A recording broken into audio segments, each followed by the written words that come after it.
Hello students, स्वागत है आप सभी का RRB NTPC GK GS part 2 में।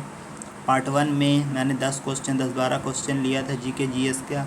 अब पार्ट 2 में भी 10-12 क्वेश्चन ले लेते हैं जीके जीएस से रिलेटेड, जो कि एनटीपीसी एग्ज़ाम के लिए इम्पॉर्टेंट है। ऐसी प्रैक्टिस डेली होते रहेगा, ठीक रहेगा। आप लोग अभी तक चैनल को सब्सक्राइब नहीं किए तो सब्सक्राइब कर लीजिए, वीडियो को लाइक एंड शेयर ज़रूर कीजिए। पहला क्वेश्चन है, वस्तु को गर्म करने पर उसके अणुओं की क्या चाल बढ़ेगी या फिर भार बढ़ जाएगा, या फिर ऊर्जा कम होगी या फिर भार घट जाएगा। इसका है कि वस्तु को जब भी गर्म किया जाता है तो उसका अणुओं की चाल बढ़ जाती है। ऑप्शन ए इसका सही रहेगा आंसर।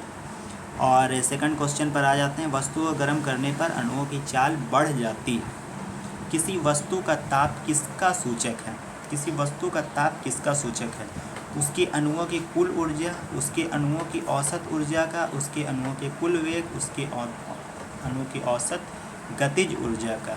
इसमें देखना होगा उसके अणुओं की औसत ऊर्जा का सूचक है। ताप किसका सूचक है? उसके अणुओं की औसत ऊर्जा का सूचक है। औसत ऊर्जा देख लेंगे। औसत ऊर्जा यहाँ भी है। औसत गतिज ऊर्जा है, यानी जब किसी वस्तु को गर्म करेंगे ताप पर तो उसमें गति रहेगा, इसीलिए इसका आंसर होगा औसत अणुओं का औसत गतिज ऊर्जा का सूचक है। कि औसत गतिज ऊर्जा, किसी वस्तु का ताप किसका सूचक है? ये औसत गतिज ऊर्जा का सूचक है। ये आप लोग याद करिए, इसका ऑप्शन डी सही रहेगा। अब बढ़ते हैं नेक्स्ट क्वेश्चन की तरफ। नेक्स्ट क्वेश्चन हमारा है जाकर के, किसी वस्तु के ताप में वृद्धि का अर्थ है वस्तु की क्या होना? गतिज ऊर्जा बढ़ जाना, स्थितिज ऊर्जा बढ़ जाना, ऊष्मीय ऊर्जा बढ़ गई या फिर यांत्रिक ऊर्जा बढ़ गई। इसका आंसर होगा वस्तु को ताप में अगर वृद्धि करेंगे तो 4 ऑप्शन में से उसका क्या होगा? गतिज ऊर्जा बढ़ेगा, यानी वेलोसिटी बढ़ेगा। अणुओं का वेलोसिटी बढ़ेगा तो उसका गतिज ऊर्जा बढ़ रहा है। जब किसी वस्तु को ठंडा किया जाता है तब उसके अणुओं की क्या होती है? ऊर्जा बढ़ेगी या फिर चाल घटेगी या फिर भार बढ़ जाएगा, द्रव्यमान बढ़ जाएगा। भार और द्रव्यमान पर तो इसका कोई असर नहीं पड़ेगा। ऊर्जा बढ़ नहीं सकती क्योंकि उसको ठंडा किया जा रहा है, इसीलिए उसका चाल क्या होगा? चाल घटेगा। ऊष्मा एक प्रकार का ऊर्जा, इसका ऑप्शन बी सही है। चलिए आ जाते हैं नेक्स्ट क्वेश्चन में। ऊष्मा एक हीट एक प्रकार की ऊर्जा है जिसे कार्य में बदला जा सकता है। जैसे हीट एक प्रकार की जैसे ऊर्जा है, इसको वर्क में अगर बदला जा सकता है तो इसका प्रत्यक्ष प्रमाण सबसे पहले किसने दिया था? हीट जो कि ऊर्जा है जो कि कार्य में बदला जा सकता है। इसका मोस्ट इम्पॉर्टेंट क्वेश्चन है, कभी कभी एग्जाम में आ सकता है, सब कोई गलती करके आते हैं। इसका रैमफोर्ड आंसर होगा, रैमफोर्ड। ऊष्मा हीट एक प्रकार की ऊर्जा है जिसे कार्य में बदला जा सकता है। इसका प्रत्यक्ष प्रमाण सबसे पहले रैमफोर्ड नाम का साइंटिस्ट ने दिया था। रैमफोर्ड नाम का साइंटिस्ट ने दिया था। ये आप लोग याद करिएगा। अब आ जाते हैं नेक्स्ट क्वेश्चन की तरफ। नेक्स्ट क्वेश्चन है हमारा, किस वैज्ञानिक ने सर्वप्रथम बर्फ़ के 2 टुकड़े को आपस में घिस कर पिघला दिया था? कौन सा ऐसा वैज्ञानिक था जो सबसे पहले बर्फ़ का 2 टुकड़ा को आपस में घिस करके पिघला दिया था? उस साइंटिस्ट का नाम डेवी। ये पहला साइंटिस्ट था जिसने बर्फ़ के 2 टुकड़े को आपस में घिस करके पिघला दिया था। ये डेवी नाम का साइंटिस्ट था। अब आ जाते हैं, इसका ऑप्शन सी सही है। अब आ जाते हैं नेक्स्ट क्वेश्चन 8 की तरफ। जब कभी कार्य ऊष्मा में बदलता है या ऊष्मा कार्य में बदलती है तो किए गए कार्य व उत्पन्न ऊष्मा का अनुपात स्थिरांक होता है, जिसे ऊष्मा का यांत्रिक तुलांक कहते हैं। इसका मान क्या होता है? इसका मान होता है 4.186 जूल पर कैलोरी।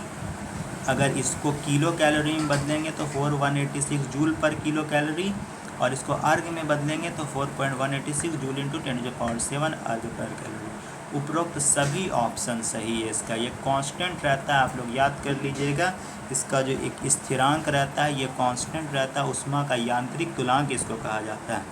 ऊष्मा का यांत्रिक तुलांक ये कहलाता है, इसीलिए इसका ऑप्शन डी सही है। इसका तीनों ऑप्शन सही है। चलिए अब नेक्स्ट क्वेश्चन की तरफ। ये क्वेश्चन है, कौन सा सही है?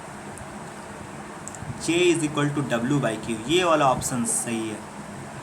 Work per unit calorie, joule पर कैलोरी इसका रहता है। यही हुआ, जे को ही बोला जाता है मैकेनिकल इक्विवेलेंट ऑफ हीट, यानी उष्मा का यांत्रिक तुलांक। इसको इंग्लिश में बोला जाता है मैकेनिकल इक्विवेलेंट ऑफ हीट, जे को। जे इज इक्वल टू होता है W/Q। ये हम लोग याद रखेंगे, मोस्ट इंपॉर्टेंट क्वेश्चन है, कभी कभी आ जाता है एग्जाम में। यहाँ पे दिया हुआ नहीं है कौन एग्जाम में आया, लेकिन ऐसा क्वेश्चन NTPC रेलवे पूछ देता है, और भी SSC में भी इस तरह का क्वेश्चन पूछा जा सकता है।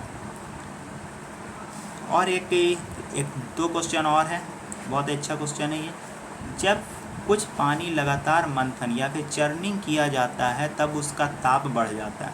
लगातार मथने से किसी भी पानी का चाल बढ़ जाता है, तो इसमें क्या होगा, उष्मा ऊर्जा का रूपांतरण उष्मीय ऊर्जा में होगा, उष्मा ऊर्जा का रूपांतरण उष्मीय ऊर्जा में होगा, ये भी गलत है।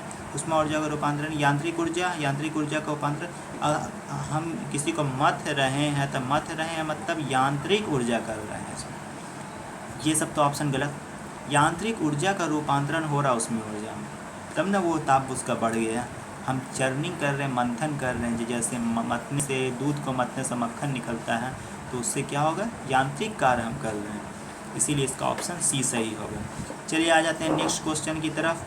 वाष्प इंजन में उबलते हुए जल का तापमान किस कारण से उच्च हो सकता है। वाष्प इंजन में उबलते हुए जल का तापमान किस कारण से उच्च हो सकता है।